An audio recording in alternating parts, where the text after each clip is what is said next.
আমি যে জায়গাটিতে বসে আছি মূলত হচ্ছে এটাকেই হচ্ছে তিন নদীর মোহনা বলা হয়ে থাকে আর কি।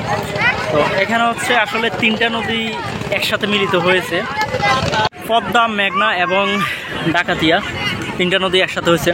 তো এদিক দিয়ে হচ্ছে গিয়ে আসলে এই বামে দিয়ে যেই নদীটা গেছে এটা হচ্ছে ডাকাতিয়া নদী, এটা কুমিল্লা হয়ে চলে গেছে।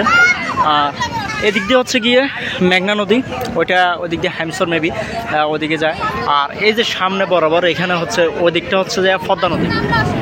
আর এই যে তিন নদীর মোহনা যেটা বলা হয় আর কি, মোহনাটা হচ্ছে আরেকটু অনেকটা দূরের সামনে, ওইদিকে হচ্ছে যে আর কি মোহনাটা, যদিও ওইদিকে আসলে এমনিতে নৌকা নিয়ে বা বড় লঞ্চগুলোও আসলে ওইদিক দিয়ে যায় না, কারণ যেহেতু ওইটাকে এক প্রকার মরণ ফাঁদও বলা হয়। প্রতি বছরই আমরা হচ্ছে দেখে থাকি যে এখানে অনেক মানুষই মারা যায় প্রত্যেক বছরই। যেমন হচ্ছে এই যে জন্না, খৈয়াছড়া জন্নাটাকে একটা মরণ ফাঁদ জন্না বলা হয়।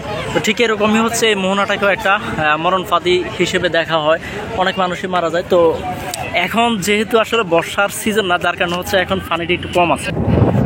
নদীর এই এক সৌন্দর্য, মানে এই যে বড় বড় গাছগুলো, মাশাআল্লাহ মাশাআল্লাহ, এই এক সৌন্দর্য অন্যরকম।